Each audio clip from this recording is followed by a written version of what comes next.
Hello, Donna Cato here. Welcome to my channel. Thanks for tuning in. Now, I've been doing basic tutorials and, so you get a foundation for how you work with the clay. But it was pointed out to me in the comments that perhaps one of the techniques that I used to trim away around Petey the dog, it was suggested that I might find a safer way to do that, to offer beginners a safer way to do it. Well, I thought about it, and what I realized was, number one, I consider that technique to be pretty safe, and I'll tell you why. But the second thing, and the more important thing, is that perhaps I had skipped over something really important, and that is basic safety and the handling of the few tools that we have that actually might hurt you.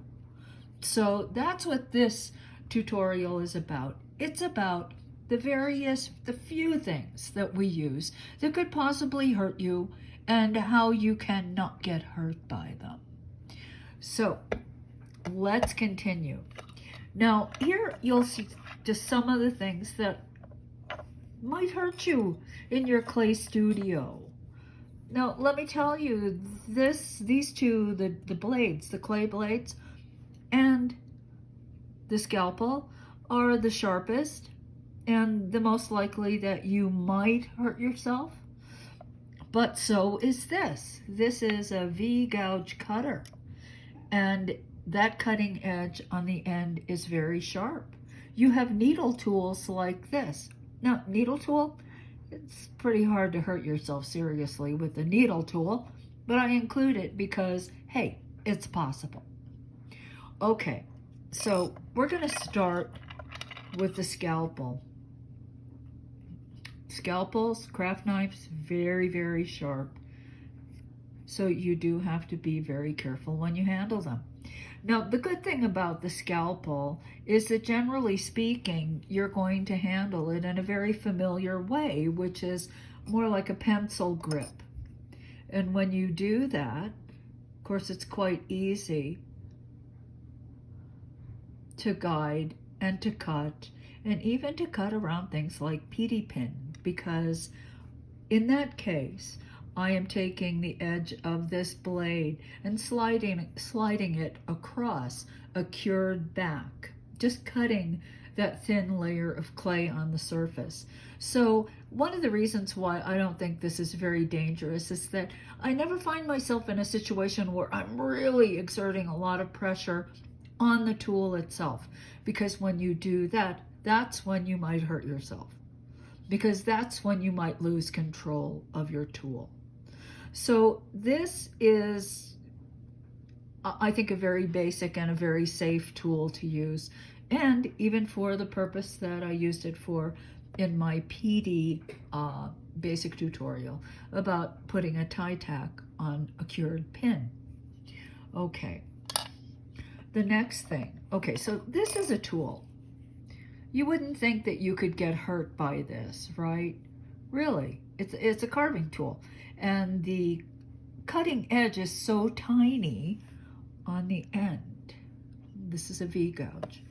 Now, the reason why this is a little hazardous to your health is that you're going to be curing cured clay with this, or excuse me, you're going to be carving cured clay. And that's not necessarily the easiest thing to do. And so you're going to find that you have to put a little bit of muscle behind the tool as you're pushing it through the clay. And that's when you might lose control of it, and that's when it might go into your flesh. That's why when you're using this particular tool, the only rule is that you make sure you're not pointing at yourself. This cutting edge will not be pointing at you as you're holding. This is not a good grip, something like this, because if I lose control, off it goes and probably into me. So you always want to be conscious of where this tool might end up going if you lose control of it. Make sure you're not in front of it. Needle tools, you're going to use them all the time. And To be honest, I've never ever hurt myself on a needle tool. Now, this is an acupuncture needle. And, you know, these things are very thin and fine, and you can, sometimes they're even a little hard to see. So if you're using them, you might find that they end up on your work surface. They end up, and then maybe you pick it up with your clay. So the way to make this safer is to put a little clay handle on it. So just take a little wad of scrap clay, wrap it, bake it in the oven, and you've now got a tool that you can see much, much easier than something like this. Okay, the blade. Now I remember when I started, these blades were really scary. They're scary because the original ones we used were called tissue blades. You know why? Because they cut tissue. Not like Kleenex tissue, but like flesh, muscle. They go through tissue, like our tissue. So these are pretty scary. And because they have a blade on one side and the other side is dull, it's also quite easy to pick up and try to cut with the wrong edge. I mean, everybody does that. So here's the tip for never cutting yourself. And you know what, guys? I have never cut myself on this blade because my grip is always like this. I grip the side. You'll notice one thing. My fingers, my flesh is not on this edge pushing down. This is no, no, no. You always want to grip like this on the ends, both sides. And even if you grab the wrong side of the blade, if you're cutting like this, you will never cut yourself.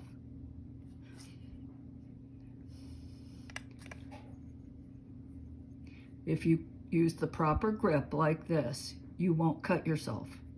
It'll get hard to cut through, but you will not cut yourself because there's no movement, right? You're not moving your fingers against the blade in any way. You're just gripping it. Use the grip. Cut straight down. Okay, now, the thing about this too is that on occasion, you will have to cut through something maybe that's thicker. It's a little more difficult. Maybe this grip isn't working because you need to push down on the blade itself. If that happens, and it happens to all of us, all you have to do is look at the blade and make sure that your fingers are resting on the dull side, not the sharp. Okay? So this blade is something, when you use it, you want to direct all your attention to it. You don't want to be distracted, thinking about what you have to buy at the grocery store, or thinking about, you know, having to take the dog to the vet, or thinking about whatever it is in your day, because we all get distracted by these ordinary things that we have to do in our day. But when you're using something like this, a clay blade, you want to make sure that your mind is clear and you're not thinking about anything but how you're going to hold and use this blade. If you do that, you won't cut yourself.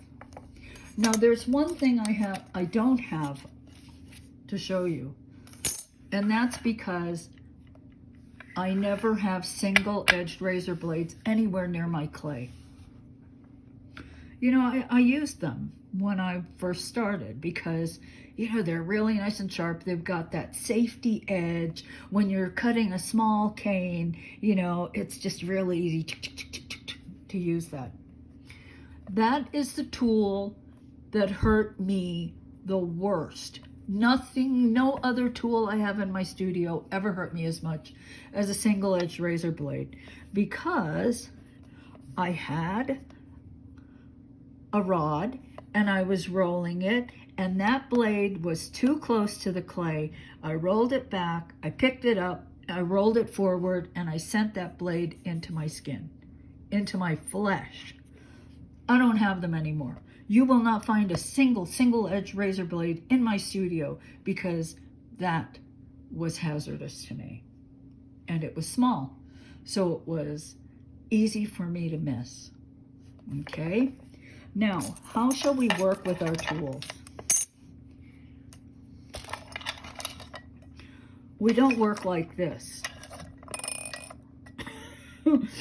You want to make sure that your blades are off to the side, your needle tools and your scalpels and your carving tools are off to the side so that you don't see them and you cannot possibly pick them up with your sticky clay. Okay, just make sure that in your active working area, you don't have tools littering and around too close to you.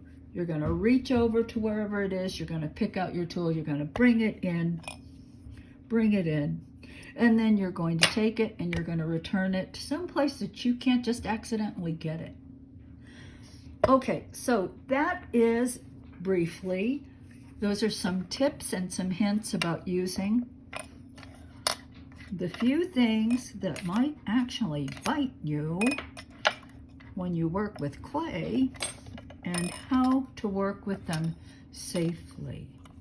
Okay? All right. So I hope you have learned something from our little tutorial, and just be safe. And as I said, when you use these tools that may actually hurt you, just make sure that your attention is on them and what you're doing and not on these other things that might be going through your mind. Okay, so that's it. Until we meet again, bye.